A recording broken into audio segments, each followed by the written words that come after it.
My name is Kelly Wallace. I am the California History Librarian here at Central Library. 2026 is the 100th anniversary of Central Library. I'm here today to celebrate the wonderful art and architecture of this beloved landmark with none other than author Stephen G. He's the author of Los Angeles Central Library, A History of Its Art and Architecture. Stephen is an award-winning writer and television producer and the author of 5 books. G was awarded the 2025-2026 Elizabeth B. Motica and Andrew W. Mellon Foundation Fellowship in Architectural History at the Huntington Library. Thank you for joining me today, Stephen. Thank you for having me. I appreciate it. Shall we start with the long struggle to build a freestanding building to house the Central Library? When Los Angeles Public Library was founded on December 7th, 1872, it opened in the Downey Block, and that began a decades-long sort of vagabond existence as it would outgrow one space and then have to move to another. Yeah, I mean, it's interesting, and it speaks volumes about Los Angeles that we have a port, we have a stadium capable of competing for the Olympic Games. We have a number of other notable structures years and years before we have a central library. It speaks a lot about the priorities of city leaders in that period, but it struggled for a long time. I guess starting out in the Downey Block, over to City Hall, the old City Hall on Broadway, which was built 1888 when I think the population is about 30,000. It was entirely inadequate for that building, to the point that John Parkinson, John C. Austin, prominent architects at that time, are recruited to look into whether the weight of books that are actually in the tower are going to cause the tower to collapse. A brief period at the Homer Laughlin building, the Homer Laughlin Annex. After that, onto the Metropolitan building. Sorry, I'm skipping one. Hamburger department store. Then the Metropolitan building. And Everett Perry is accused of trading a space above a department store for a space above a drugstore. It's entirely appropriate criticism. Yeah, it was on the 3rd floor of the Hamburger department store, which it shared with home furnishings. So, crazy. Yeah. You ride up the elevator and it'd be like 3rd floor, home furnishings, Los Angeles Public Library. Check the book out, yeah.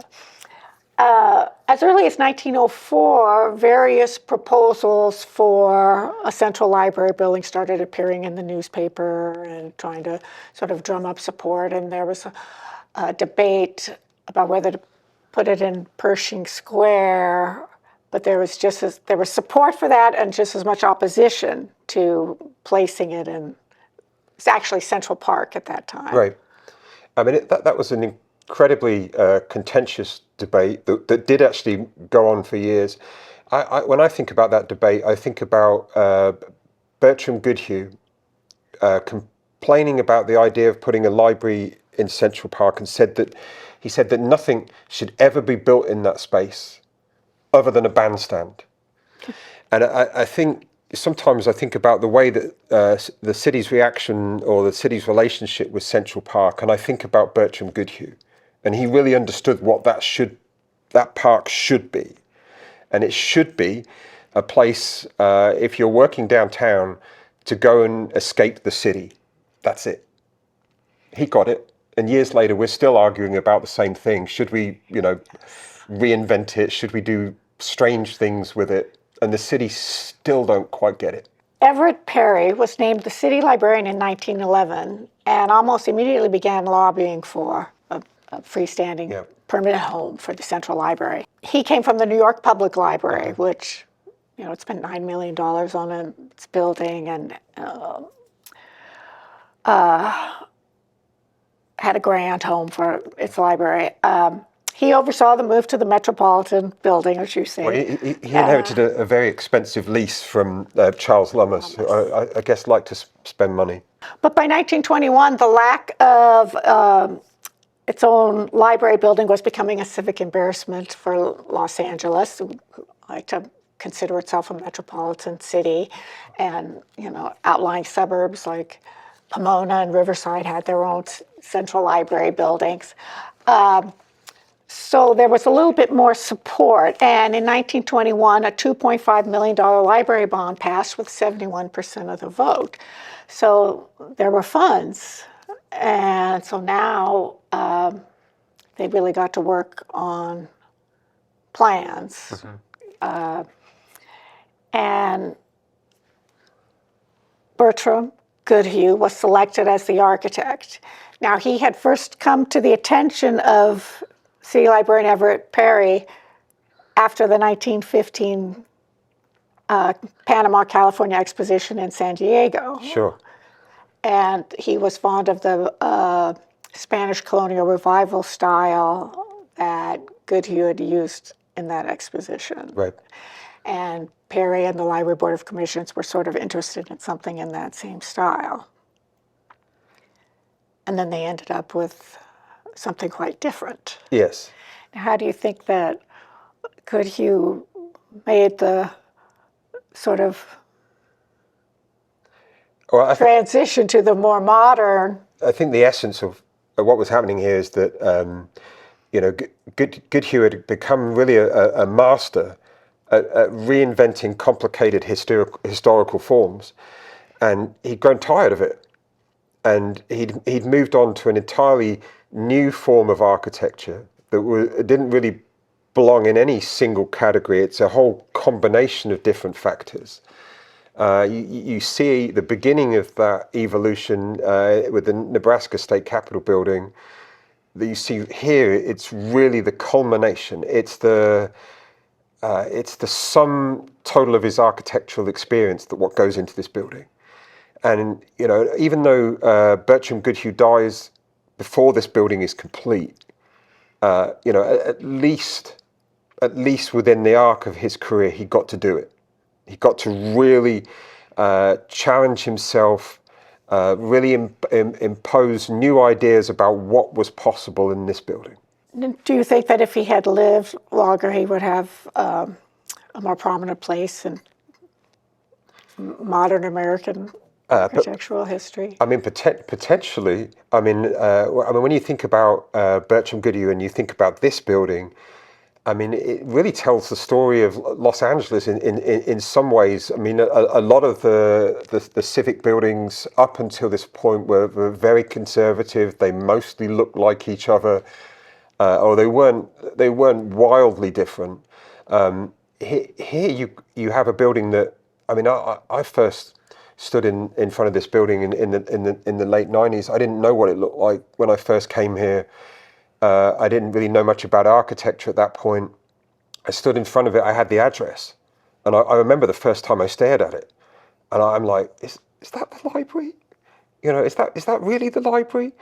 And I remember years later researching this book and reading a quote from Bertram Goodhue. I think it may have been in a letter to Hartley Burr Alexander, where he basically says, I want people to stand outside. I want them to scratch their head and figure out what's it all about, but not scratch your head to the point that you give up. And I found that quote was really impactful for me because in a very neutral sense, that's exactly what he did to me. So I knew that it worked years before I knew why it worked. So it was very purposeful. Yeah, it's such a distinctive design. Was not classical or Beaux-Arts, which was the more typical or traditional choice for civic buildings and libraries.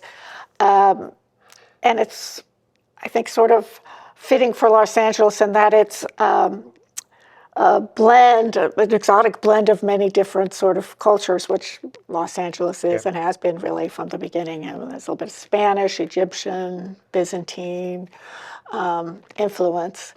And then, of course, the sort of Art Deco features. It's a very modern building too, in the sense that it has very unusual sort of block-like massing for that period. It's very clean, simple lines. Stripped down, yeah. But then it's also a statement of the times in the sense that you have a truncated tower capped off by a pyramid, designed within that design process is in a couple of years of King Tut's tomb being discovered. So there's a lot of things going on in one space. But his first designs that he submitted had a more traditional dome. Right.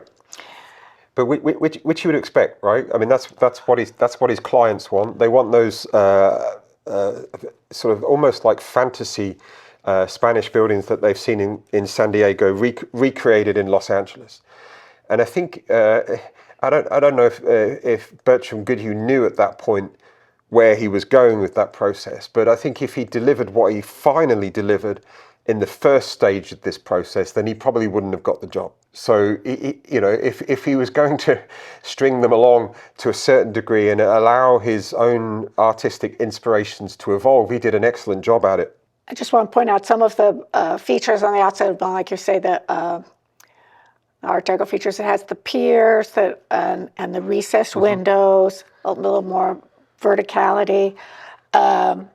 And the use of concrete, which was sort of a modern material at the time. You see it all throughout the library of zigzags, chevrons, geometric shapes as opposed to curlicues. But even the actual layout inside of the library itself, the fact that they kind of copied the idea of the Cleveland Public Library that you would have a library built around effectively a hollow space, was an unusual idea for an organization. So I mean, there's a lot of attention you could put on the exterior, but the interior also was very innovative, and that's in part some part due to Goodhue and some part due to Winslow, but also in a large part due to Everett Perry. I mean, you had a librarian who was, for want of a better term, an art snob. Who followed the latest trends, wanted the latest trends, and understood that the quickest, most direct route to getting a building of national significance was to go out and hire an architect of national significance. So, as somebody who's spent a lot of their time thinking about John Parkinson, who designed the majority of predominant buildings in that time, it's somewhat painful to know that John Parkinson wanted to design this building. But the truth is, if Parkinson had designed this building, it probably wouldn't have looked anything like this. So you mentioned two people there recently, Hartley Burr Alexander and also Carlton Winslow, but I want to talk about Alexander first. Okay. He was the iconographer, I can never say that word, for the building. He was a philosophy professor, right, at University of Nebraska? Sure. And I find it fascinating they became so crucial to the architecture design, the Nebraska State Capitol and this library, but also his influence on the design of numerous important buildings leads to his being named an honorary member of the American Institute of Architects, which I think is remarkable for a philosophy professor. Well, I mean, it's interesting that Bertram Goodhue was kind of a Renaissance man in the sense that he was good at a lot of different things. So if Bertram Goodhue is going to rely on you for some aspect to add to a building, you have to be really good at something. And Hartley Burr Alexander, on top of all of his different academic achievements, had also been editors, I think, at Webster's Dictionary and another dictionary. So he was a real wordsmith on another level. So I guess Goodhue is working on the Nebraska State Capitol building, reaches out to a local architect, who can you recommend to help me? And it's really the beginning of an incredibly powerful and meaningful partnership that gives this building a lot of its identity and a lot of its outward-facing soul, if that's the best way to describe it. He comes up with the theme, light of learning, and it is represented throughout the library, both on the exterior and the interior. And he's responsible for the deciding on the figures and the inscriptions, and really played a big part in the design of the library. And an enormous part. I mean, a part that I think really connects to the public in very lasting ways. I mean, it had a huge impact on me. I used to work next door in the US Bank building. I used to stand at the traffic lights every night on the way home and read the inscriptions and really think about them. You know, long before I got involved in writing anything about the library. Well, there was a choice also whether to have the inscriptions in English Yes. or the more traditional Latin. Yeah. Wonderful intellectual arguments that they had at the time, for sure. So then Carlton Winslow, after Goodhue died, unexpectedly before construction had begun, the responsibility for the project fell to his associate architect, Carlton Winslow. Yeah. And so he also played a huge role. And he had was Goodhue's assistant on the Panama, California Exposition. Yes. And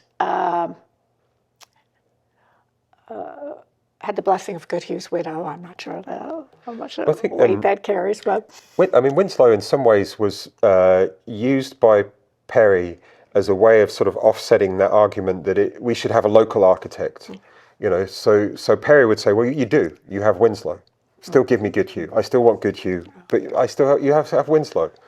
And he had a huge responsibility of taking on that vision, you know, serving Goodhue's vision, and the fact that they'd, you know, worked in the same office and understood each other, and the fact that his, you know, like you mentioned, his wife, Goodhue's wife, Lydia, says, you know, you have my blessing. You will totally understand what to do in this process. And I don't think anybody at the end of this process thought that Winslow strayed from that in any wild fashion that Goodhue would come back and haunt him for.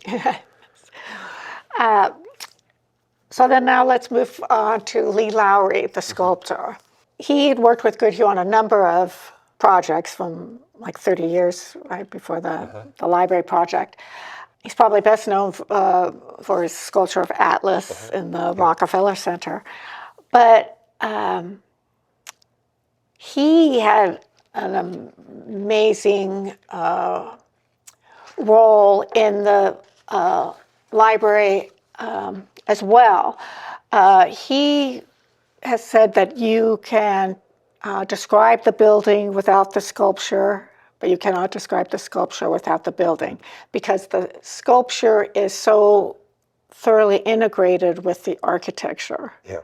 I mean, by this point, Laurie and Goodhue are thoroughly integrated, to use that term. I mean, I think Laurie worked on all but one commission that Goodhue had over 3 decades. So that their careers at that point were entirely entwined. And I think there's a key point here. If you're trying to understand, you know, what that relationship is and why it's important, Goodhue was all about integration. It's like, how can I integrate the art into the building without it becoming overpowering or distracting? It should serve the purpose, you know. So if you're going to a church, it serves the purpose of bringing you closer to God. If you go into a library, it brings you closer to the higher purpose of knowledge, but it doesn't distract you, but it reminds you of that purpose. And you know, the idea that Laurie comes in here and creates sculpture that's really an extension of the building, carved as if it really was born out of the building and grew out of it, just makes total sense when you think about that. It makes a solid unit with all this knowledge packed in it, rather than things put on it to remind you. Yes, I think of a good example is the New York Public Library that has these more classic statues that look like they're kind of just stuck on the library. But I think you can see that best from the Hope Street side with the pilasters of the representing, you know, science, art, whatever. And at the top, the figures, the heads, they really look like they're just coming up carved out of the pilaster. Yeah. And then also on the 8 great thinkers that are at the base of the pyramid, what I really like about that is that they take the 2 interior angles of the column so that the the sculpture comes out of. It's just fascinating. Yeah, I think in some ways, I mean, they're very different people, but their approach to work was very similar in the sense that they were both highly obsessive. And if both of them had known the point at which to stop doing something, they would have made a lot more money. You know, in the sense that they would do over things 7 days a week to satisfy themselves. And I think that's another common theme. I was just going to say that's the theme of everyone that worked on the library. Everybody that worked on this building was didn't do it for the money. Yeah, they all just did it because it's such an enormous, powerful responsibility to be given. Lowery created the sculptures in New York, and so he didn't see them when he first came out in like 27. Well, he used a guy called I think his first name was Edward Ardelino to basically copy them in place from his models, and then I love this idea. You could read about it in some of the library minutes about how Lowery comes to LA to inspect them with his binoculars, and just criticizes like every minute detail. I mean, it must have been an impossible person to work for. I mean, the standard was perfection and above, and that's it. And then Julian Garnsey, who was tasked with, he's the painter, tasked with decorating the rotunda, the beam ceilings, and the walls of the children's room, which is now the International Languages Department. And he was the choice of Carlton Winslow. This is one of the responsibilities that fell to him, that some of these artisans had not been chosen before.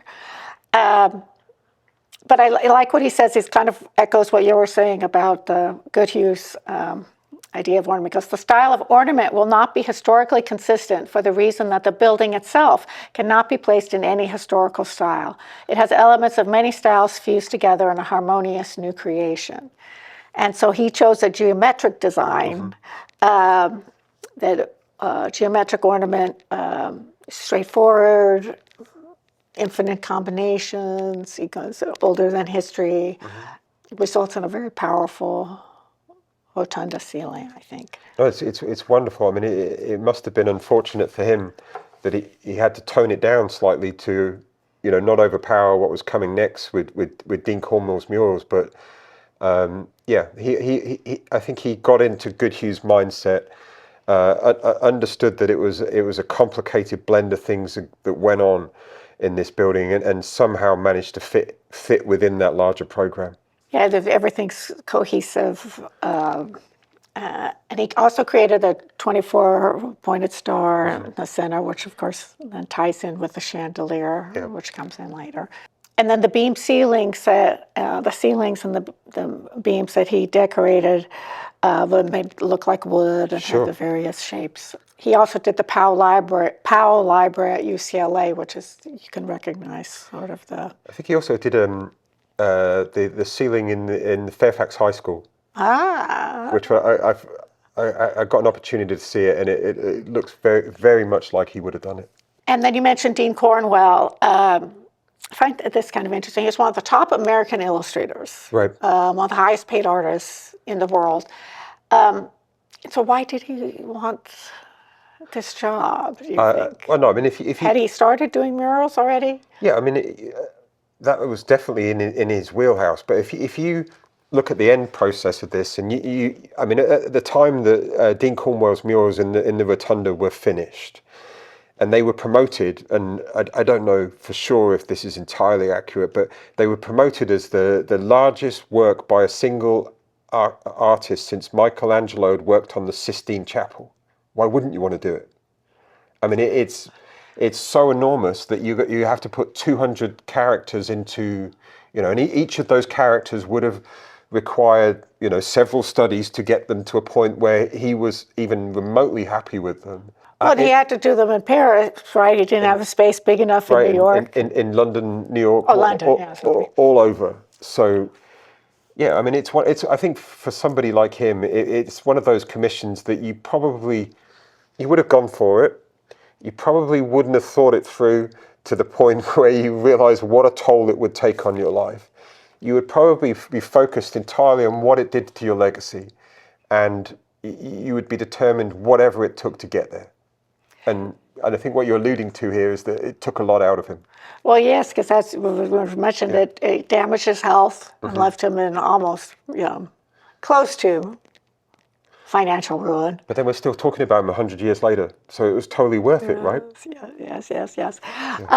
And his murals depict 4 eras of California history. If you go in the rotunda, look, the era of discovery, building of the missions, founding of the Pueblo of Los Angeles, and the Americanization of California. It's a very outdated version of California history, to put it nicely. But but that it's still a reflection, I guess, of a lot of the value system that existed right then. It's a little bit unfortunate on some levels, but it is an incredible work. The color scheme is interesting, but he kind of had to work within so he wouldn't conflict with the ceiling decoration. But I don't know how to describe that. Almost pastels, there's some interesting notes in the library minutes when Julian Garnsey kind of gets a little bit upset that Dean Cornwell's going to come in. Please don't mess with what I did already. It's an interesting balance between powerful egos. There's a lot of egos involved in this story, and bringing them together and still completing it. I mean, all of the figures that we've talked about today were very unique, powerful, uncompromising personalities. I mean, there's a wonderful letter, for example, where Goodhue says, there are perhaps 5 people who could do this sculpture on this building in the world, and I'm only literally willing to work with one of them. So you go out, have your competition, and pick whichever one you want. I'm only working with that one. That's right. They always had to go through at least most of the competitions for this steps of having competition. That's a theme that goes through this fake, city obliged competition to get to who we wanted in the first place. Then there was another muralist involved, Albert Herder, a Santa Barbara artist, was hired in May 1907 to decorate the first floor lobby and to create murals for the Hope Street Tunnel, which at the time was considered the main entrance, I believe. His murals chronicled early California history, so it's kind of interesting that they had the 2 sets of murals. Did he feel? No, I mean, that was definitely a concern, even amongst the library board, that, I would say that Herder at the time came in for a little bit more criticism of small sort of historical inaccuracies that appeared in his work, barrels that wouldn't possibly have been in that time period, those kind of things. But that was, I think, very much almost an inescapable theme of a lot of public buildings at that time, that you were trying to give people that lived in this new emerging city a sense of where they were. So if they overdid it at that point by saying we have two sets of murals in the building that have California themes, that's because we're really trying to establish an idea of what California is. Yeah. To those folks anyway at that time. But I think his murals were fairly well received. Yeah. I mean, there were positive reviews for sure. You have this quote in here from a review in Art and Architecture magazine, which I wanted to share. It goes, "It is not surprising then to find the greatest public paintings which Los Angeles as yet possesses placed in a tunnel entrance to her public library, where the lowliest street sweeper seeking a book for his weekend reading may see the history of California and learn somewhat of the state he has chosen to live in as he parks his car and races up the tunnel to the check room." Yeah. So that kind of fits with what you were saying in trying to place where. I mean, it would be interesting to think, I'm guessing this is where you're headed, but they were moved primarily because they were water damaged. He was forced to move them later, right, just 2 years later. But in some ways, it would be an entirely impractical space, even if there was no water damage to have. I mean, it's highly unlikely that they would have survived to today if that entrance was still open on a regular basis and people walking. People went in there, yeah. Yeah, the water seepage, he was forced to cut up some of the murals and extend some of them. They moved them to the history department, what at the time was the history department. It's now the children's department, and you can see them there.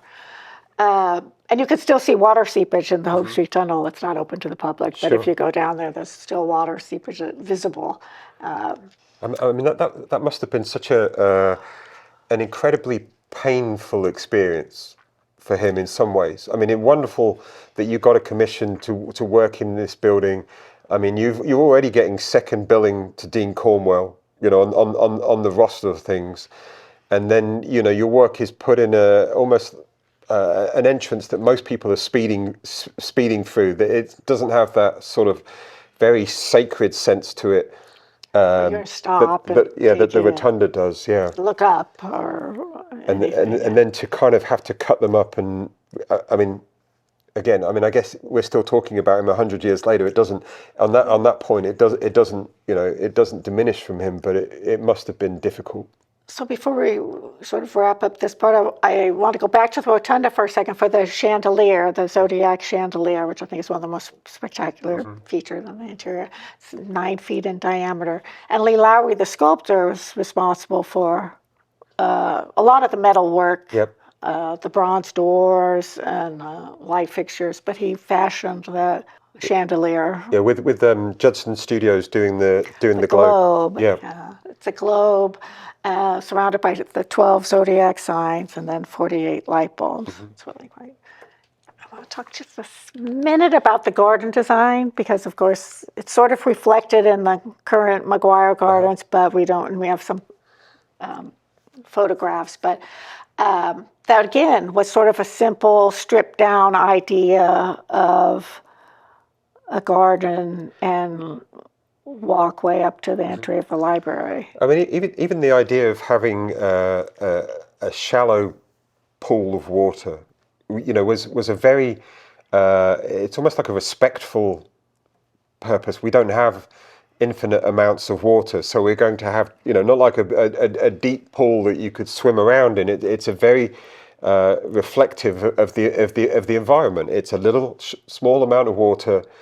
You know, because that's what's appropriate in this period. Okay, so now jump ahead to the 1960s. Yes. And Central Library again finds itself sort of in the same place it was in the 20s, or leading up to the 20s. It outgrown the space and was cramped, considered a fire hazard by people who worked, librarians, and there was a lot of debate over whether they should demolish the library and develop the site, rebuild the library, maybe develop the site, move the library out of downtown. Yeah.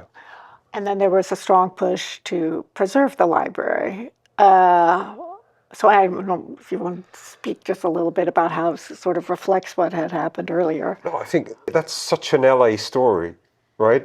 That you have architectural treasure, you get bored of it, demolish it. You know, I mean, when I first got interested in LA history, I did an interview with Kevin Starr, and at the end of it, he just turns around to me and says, you know, if you want to understand LA history, it's real estate, real estate, real estate. And what you had is in this process is a lot of city leaders that looked at the library not as a treasured historical monument. It was a piece of real estate, you know. And you know, could we sell it? Could we do something else with it? Should we build another building somewhere else? Do we care about the architectural pedigree of this building? In some ways, not really. I mean, you know, Gilbert Lindsay, city councilman, early 1970s. Somebody comes up to him and says, "What are you going to do with the library?" And he's like, well, what am I going to do with that heap of junk? It's a fire trap. You know, which a heap of junk part is absolutely not true. I mean, the fire trap part of it, you know, you could argue there's some part of truth in that, but, you know, the library is wrapped up in the whole idea of what Los Angeles is, the whole temporary nature, the whole idea of real estate and replacing real estate, the whole idea of the evolution of the city. It's inevitable that's kind of why we love it so much on some levels. Yes, it's an architectural treasure, but the fact that it survived all of those people that don't think like you and I do, looked at it as a transaction. It has to perform a function. It has to, not be a financial burden for us. Those are the two primary driving factors. They're not thinking about the arts or how it inspires you or the level of artistic integrity that went into the create. It's a real estate transaction. But this kind of this fierce debate did spark sort of the first seeds of preservation movement in Los Angeles, because there were a number of people who wanted to preserve the library. So there was a sort of a movement for that. It sort of ended up with the start of the Los Angeles Conservancy. Do you know when we had the 100th anniversary event, the kickoff to it recently? I'm sat in my chair, right, and I'm looking, and in comes Margaret Back, in comes Ruth Ann Lehrer. I see John Wellborn come in. All of these were, very, young adults at that point that decided that enough. You're not going to take this building. And I was watching this whole anniversary celebration play out, and I'm sitting there thinking, we're only here because of you three. I'd throw Barton Phelps in there. I didn't see him. I wasn't sure if he was that day, but literally, we only had that 100th celebration because of those three people. And other people, but who I'm looking at on that day, and I literally went over to Margaret Back and Ruth Ann Lehrer, and I said to the guy sat next to him, you don't understand who you're sat next to, because if those folks hadn't have stood up and said, yes, we're going to do whatever it takes, we understand the value, there were other people in this whole experience. It's not just them, but they were incredibly important to saving this building. Well, I was going to bring up Robert McGuire, the developer, Yep. who... But even, sorry, I don't mean to jump over here, but even Robert McGuire, the developer, again, real estate transactions, right? Yep. So the reason that Robert McGuire feels empowered and looks out of his window and thinks we should do something with this building is because people like those folks that I just mentioned were jumping up and down saying you should do something with that building, right? So they're in his head already. He's looking out the window across the street, commissions a study, what's possible with the library, essentially. And it's the end result of that study, and again, a series of real estate transactions that actually allow this building to be saved. Zoning, tax credits, air rights, the whole thing. Right. Again, it's real estate. Certainly is. And so he began working, or the CRA, whatever, began working with Norman Pfeiffer, his firm, to develop a plan. Again, there had been many other proposals, some of them which you can see in the first floor galleries here. They'll be up this year. The other ideas for Central Library that never happened. But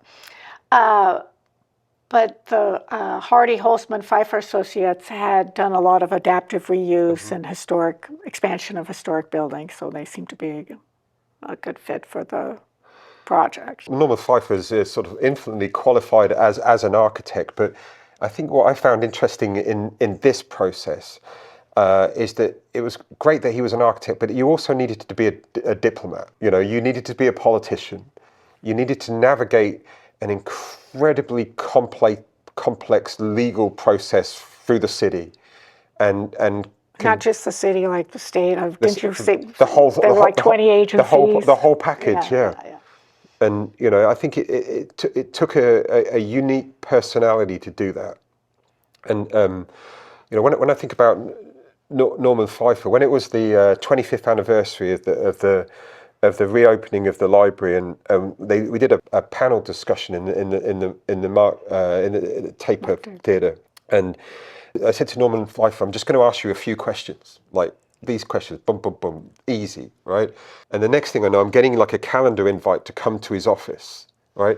And I'm thinking, well, I'm going to go to his office and I'm going to read him the questions, boom, boom, boom. That took like 4 or 5 hours to go over 4 questions. I'm like, Norman, this was your life.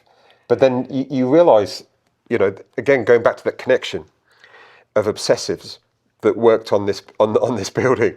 You know, Goodhue worked 7 days a week. Lee Laurie worked 7 days a week. Dean Cornwell nearly killed himself. And then you have Norman Pfeiffer, same thing. I'm trying to ask the guy 4 questions for a panel discussion, and he's analysing it to perfection. You know, and it's the same standard. I think, you know, Norman Pfeiffer understood what all of those artists understood, that you would never get another commission like this in your life. There would never be something where you create a structure that every day changes somebody's lives. So all this was taking place, being worked on, Yes. and then there was the devastating 1986 fire. Yes.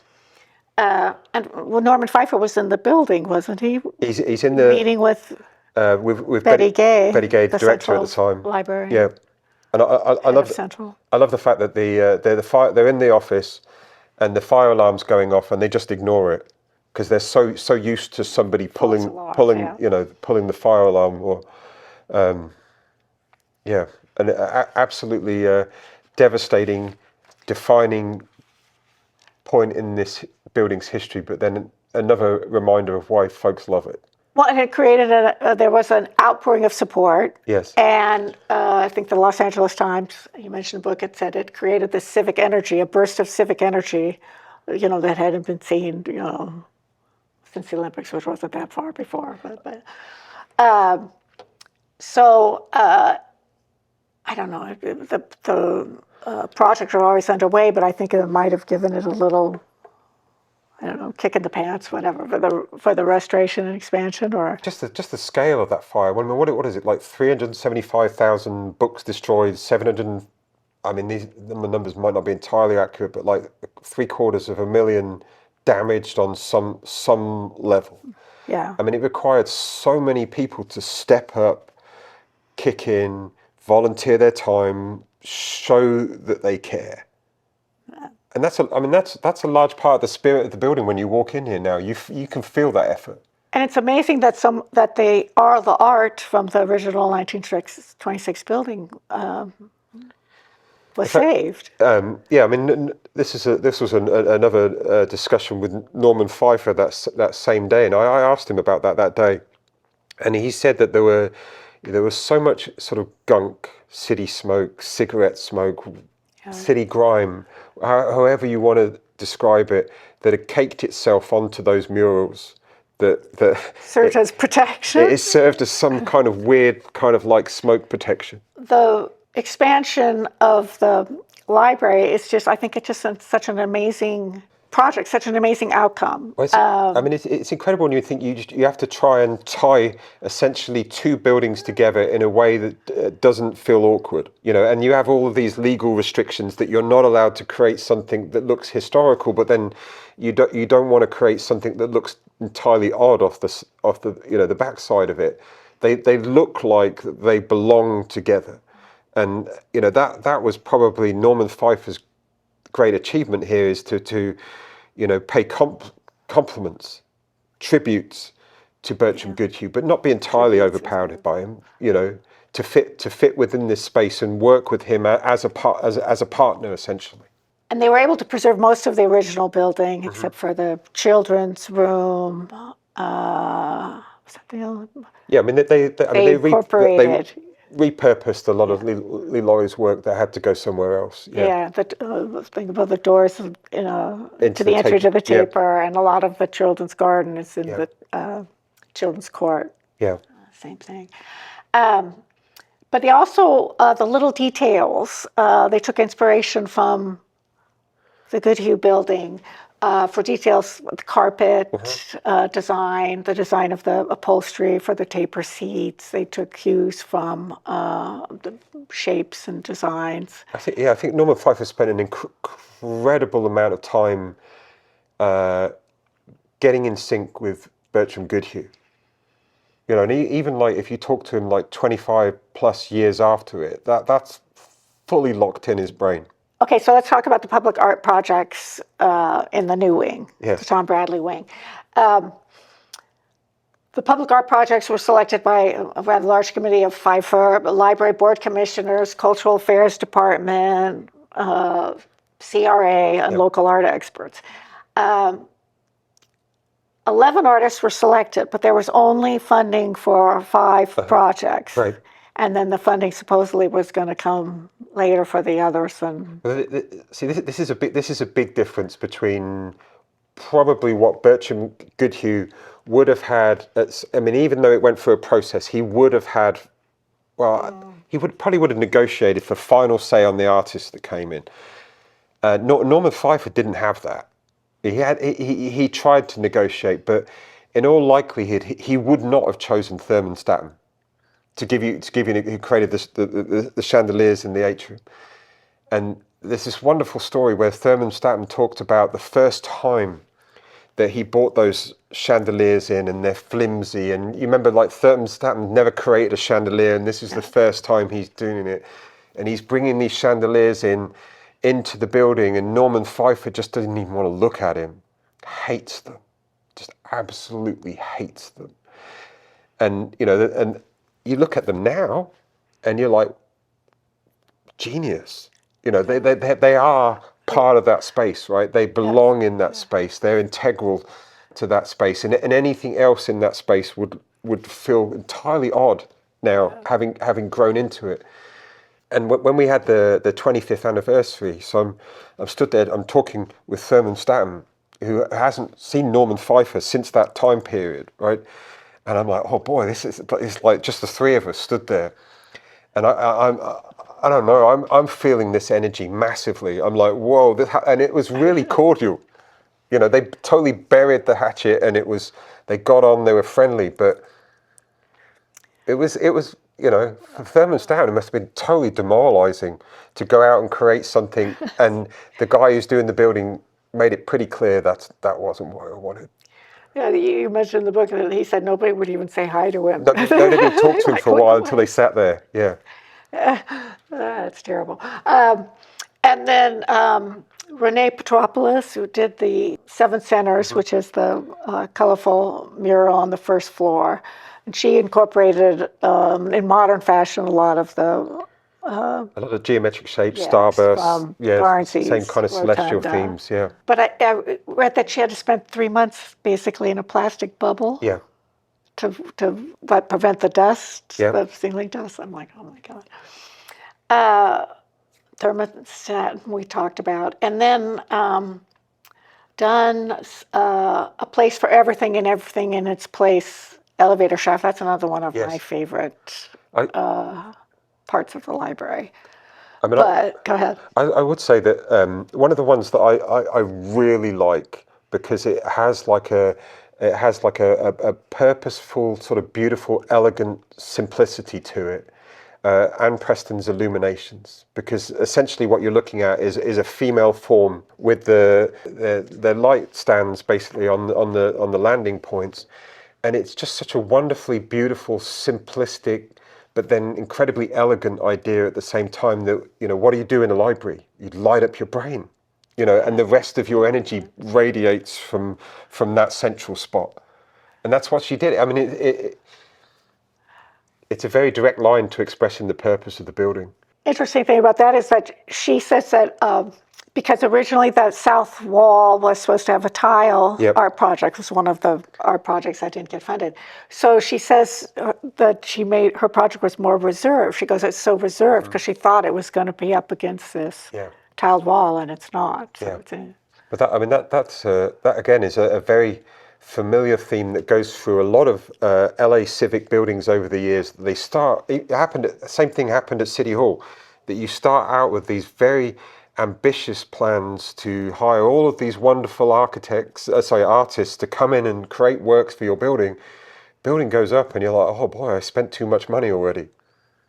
So then things start getting cut. It happens over and over again. Yeah. And I just want to talk about one more, the literate fence that goes down Fifth Street, just because we get a lot of inquiries in the history. People say, oh, where's the fence that has that? And it incorporates a lot of the, geometric shapes and things from the building, and then literary subjects, quotations in 5, 6 different languages. Well, I mean, that's kind of one of the the cool features of having something that's more reflective of modern Los Angeles. That we have all the ideas that you can come here and speak multiple different languages, but still connect to this building. Yeah. And one of my favorite parts about that is he was told that they were going to put razor wire on the top of it, and he came up with a very clever solution of the triangles points, that yeah. go like this Yep. on top of, so they don't have to have razor wire on Sure. there. The last thing I want to talk about is the Robert McGuire Gardens. And so they hired noted landscape architect Lawrence Halprin to sort of reimagine the Goodhue Gardens. But did he feel a little constrained by I that? think Robert McGuire brought in Larry Halprin, and Larry Halprin probably thought this was an amazing commission when he got it, and I think he probably hated it by the end of it. Campbell and Campbell, who worked with him, sort of talked about how, they wanted to bring back as much of that lawn as they possibly could, and then Halprin had his own ideas. I think it probably would have been an enormously frustrating process for him, and I would imagine that he left feeling entirely unsatisfied. And then the fact that it's on top of the parking garage, I guess, created issues because there's not depth of soil, so they really had to research which plants would be able to grow and last. Sure, but a lot of expertise went into it. But and things you don't think about, like plants that won't grow to overpower the building. Exactly. Yeah. And then there's the art installation, which is almost too much for us to talk about, but the art installation for the West Lawn by Judd Fine, that includes the sculptures in the reflecting pools. Same thing with Judd Fine. You get the commission, and you're like, wow, I got this awesome commission.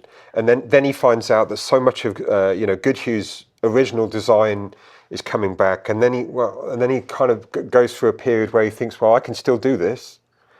How do I serve the original intention of the building by packing more and more knowledge into it? And I think these are, again, going back to obsessive, or the idea of being obsessive, in a very complimentary way. It's not a negative thing. It's just caring about, the building to the point that you want to be a perfectionist. And he did an enormous amount of research to understand these different themes that he could pack into the building and execute them in a way in which we wouldn't sit there 20 years later and go, no, you got that one wrong, or you misspelt that. So, yeah. So Central Library has stood the test of time. Yep. And survived civic battles, fires, earthquakes, redevelopment, but it still endures as this beloved icon. I honestly believe it's the spiritual heart of the city. It does something that no other building in the. I'm going to butcher the quote across the Fifth Street entrance, but it's essentially books alone are liberal and free. I think they serve all or something, and then it's they emancipate all who serve them faithfully. Right? That's really powerful, because it's basically telling you that if you come into this building, regardless of anything that's going on in your life, and you want to change your life, you can do it here. It happened to me here. I got interested in John Parkinson. I learned everything that I could learn about John Parkinson in a large extent in here. And that was a transformative process for me that happened in this building because of the librarians in this building, because of the knowledge in this building, because of the way that Goodhue had set it up to have certain things that you would walk around and would recharge your spiritual batteries to keep working in here. Well, thank you, Stephen, for sharing your time, knowledge, and passion with us. Well, thank you. I appreciate the opportunity.